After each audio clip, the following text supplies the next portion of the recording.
coaching, and I'm sure you learned quite a bit from him and the new offense coordinator here in Seattle. Same situation, obviously. Gary, longtime backup to Elway and head coach and coordinator, et cetera. They run this Kubiak system. When I say Kubiak system, what does that mean to you? Well, first off, I'm such a big fan of Gary Kubiak. I mean, he's such a good person who was such a good coach for a long time, and I'm a fan of his sons from afar. I just think they have a lot of what their dad had. I think both as a guy and as a coach. But I'm a huge fan of their family, and Gary, I think he's a really special guy and has been a good friend and mentor to me through the years. So I'm a big fan of those guys, and I think Klint's going to do a heck of a job there. I really do. He's grown up in it. I think the Kubiak system was really strongly influenced by Mike Shanahan, obviously, and I think you see a lot of those characteristics of Shanahan's offenses in Kubiak's offenses, both Gary and Klint.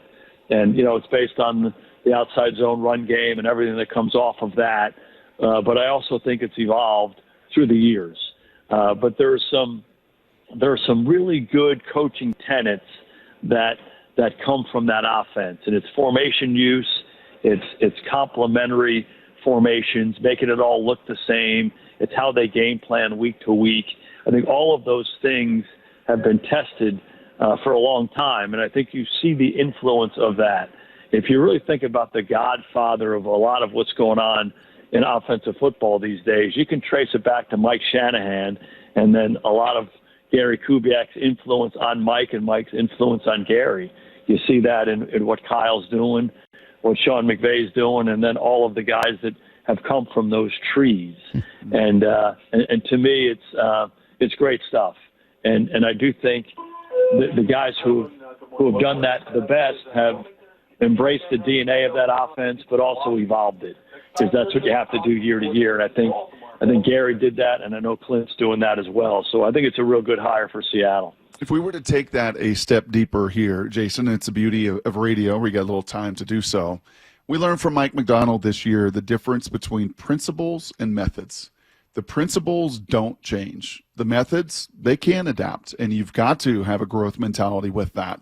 If you were to put the two different silos there of kind of the Kubiak system, and I think you already hit on some of them really well right there, but if you were to say, nope, these are the principles, the unchanging foundations of this system, and then here's some of the methodologies or the methods off of it, what would be the difference? What would be the silo of a Kubiak principle versus maybe a method or two? Well, I would think, and again, this is from afar, but I would think just the attention to detail. If you ever watch this group of coaches teach the outside zone run scheme, the attention to detail with line play and, the angles they take and 3 steps to the screws and, how I'm going to punch you and then go to the next level and how we're going to stretch this run play, and you're going to cut it up, you're not going to cut it back, and all of those aiming points and all of that detail, and those details might change, but the attention to the detail, I think, is probably the biggest takeaway, and that's what allows those systems or that system to say, hey, we really don't have a lot of running plays. We have outside zone, we have inside zone, we have a couple of variations off of it. But when you're so detailed and you do it at such a high level and you have answers versus whatever you see within that play, that's what allows them to say, boy, it doesn't seem like they do a whole lot. Well, they don't, but they do it at a really high level and they have answers to anything that they're going to confront. And I think that's probably line one for me with that offensive scheme and his influence. Now, will outside zone show up? I bet it does. Will the play action off of that show up? Yeah. Will the naked show up off of that? Yeah. I think all of those things will stick with it. So I don't know if that's a principle or a methodology, but I think that'll be a part of what they do. But then there'll be evolution off of that. They might have some gap schemes that they run to complement the zone schemes that they run.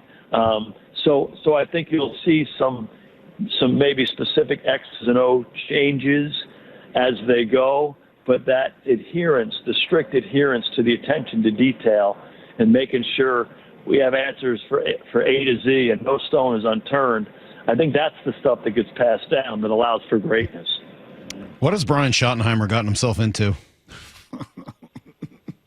I think he's got a great opportunity. I really do. It's an amazing organization in Dallas. I think he's got an elite quarterback in my mind, and Dak Prescott. Hopefully he comes back healthy. He's got some really outstanding pieces on that defense. Micah Parsons, DeMarcus Lawrence, some other guys that he can continue to build around. The Cowboys are a high-profile organization, as we all know, maybe the most high-profile in the NFL. So there's a lot of attention that comes with it, and he's going to have to, sort through that and understand how to manage that and keep everybody focused on what they need to do. But it's an amazing organization with some amazing people in it. And I think they have some really good players that he can build his team around. Yeah, I know it sounds like I was sort of making a joke there, and maybe I sort of was, but I think the last thing you said there is awfully important. And you talked a little bit about Nick Sirianni earlier, also a difficult place to work for some different reasons, and obviously the fans in Philadelphia have their own reputation. But how hard is it to maintain a focus, to deal with all of the outside distractions that come with coaching in a place like Dallas? Something I used to say when I was coaching there, and I had the great fortune, I played there for 8 years in the 90s, and we won 3 Super Bowls, and I was familiar with it that way. And then I came back as the coordinator initially and then the head coach. So I was around it in different capacities through the years. And so to me, it was like, hey, ever since we're 8 years old, we all wanted to play and coach in the NFL, right? And now we're here. We're playing and coaching for the Dallas Cowboys. Are you kidding me? I mean, that's every kid's dream. And so when you get here and there's some things that challenge you, are you going to focus on that? Every organization has its issues. Are we going to focus on that? Are we going to focus on our opportunity as a player or as a coach or as someone who's involved in building a team, right? No, we're going to focus on this. We're going to focus on this unique opportunity that we have. And recognize that there are issues in every organization, and you just deal with them. You work through them, you work over them, or you work around them, and you try to make the whole thing work. And something that I think is important when you're in the head coaching role is to be honest and direct with Jerry and Stephen and Will McClay. And there was never an issue that we had on our team that they didn't know exactly how I felt about it. Now, sometimes as a head coach in every organization, you might feel one way about it, but there are other decision makers in the organization, and a decision goes against you. That's part of it. Let's strap it back up and let's go again. I didn't make my argument well enough. And so to me, that's the approach you need to take in any of these situations. There's not one guy in this league, including Andy Reid, that has complete autonomy to do whatever he wants, exactly when he wants to do it, right? That's not how this thing works. So working together and being collaborative and bringing out the best in each other, I think is the way you have to approach it. And I would encourage Brian to do that.